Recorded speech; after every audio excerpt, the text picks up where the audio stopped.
Ahí tenemos a Helen que nos acaba de romper el panel solar. Hola Cris, mira, este es el panel que vas a llevar, es un panel de 450 monocristalino y me gustaría saber para qué lo vas a llevar. Vamos a darle con un martillo a ver qué tal, si sigue funcionando. Entonces, si tú también quieres descubrir qué pasa después de que le demos con un martillo a este panel, quédate en este video y llega a intro. Así lo hacemos en la Escuela Solar Verde.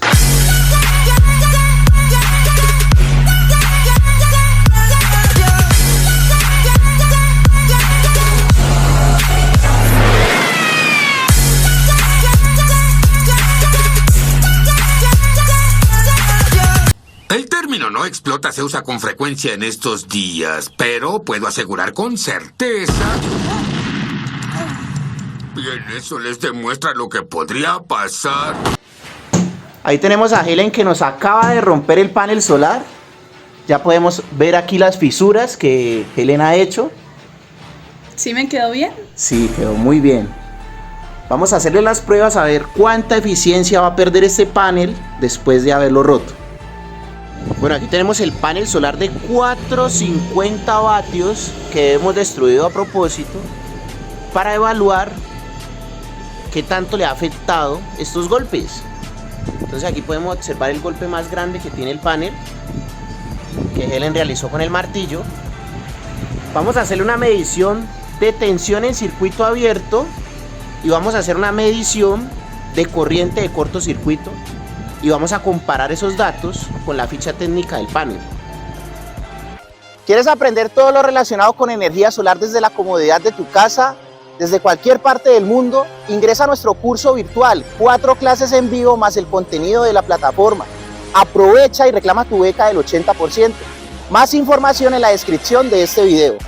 Bien, en tensión de circuito abierto en estos momentos nos está registrando 37.77 voltios.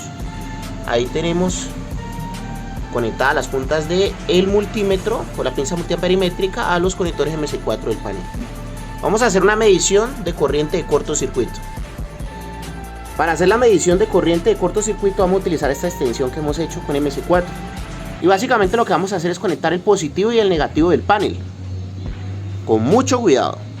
En la prueba de cortocircuito básicamente hemos colocado el positivo y el negativo del panel juntos por medio de esta extensión roja de MC4, y en estos momentos solamente nos está marcando 0.5 amperios de corriente de cortocircuito. Entonces vamos a ver en la ficha técnica del panel y comparar esos valores que hemos medido con los valores estándar del panel. Esta es la ficha técnica del panel. Aquí podemos observar que es un panel solar de 450 vatios, que la tensión en circuito abierto o el VOC es de 41.18. Si lo comparamos con el que medimos, pues estábamos midiendo algo muy por debajo. Y la corriente de cortocircuito, que es el ISC, pues está en la ficha técnica de 13.8 y no marcamos ni un amperio. Por lo tanto, este panel solar fue muy afectado a la hora que le dimos con un martillo. La clase de este panel es un clase A de alta eficiencia y es un Jinko solar monocristalino PER. Estos son los componentes básicos que tiene un panel solar. Encontramos el marco de aluminio que le da estructura al panel. Encontramos el cristal, un encapsulado, las celdas, los circuitos de celdas de silicio, otro encapsulado en la parte posterior, una cubierta que generalmente es de color blanco y la caja de conexiones. Como podemos observar, tenemos diferentes componentes. A la hora de golpear el panel, quebrarlo o dañarlo de alguna forma, que le caiga una piedra o se paren encima y lo quiebren, pues el panel solar lo primero que va a perder es su capacidad de hermeticidad. Entonces, ¿qué significa eso? Que pues le va a comenzar a entrar agua, le van a comenzar a entrar microorganismos y demás cosas que van a perjudicar el panel porque va a entrar en cortocircuito.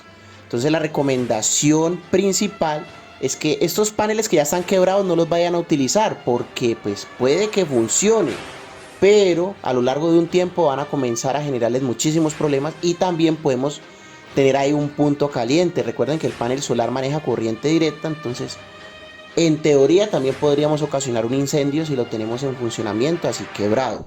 Entonces lo mejor es que un panel solar ya quebrado sea desechado. ¿Listo? Y como pudimos observar en las variables que tomamos, como tensión en circuito abierto y corriente en circuito cerrado, pues estaban por debajo de las características nominales del panel. ¿Ok? Otra cosa que les quería comentar es que cuando nosotros quebramos el panel, pues las células de silicio se agrietan, se dividen en más pedazos, entonces por ahí comenzamos a tener inconvenientes. Entonces la recomendación final es que estos paneles que ya están quebrados no los utilicen. Muchas gracias por haber participado de este video. No olvides suscribirte, darle like, activar la campanita y esperemos que logremos muchos suscriptores con este video porque nos hemos gastado $200 dañando un panel solar. Muchas gracias.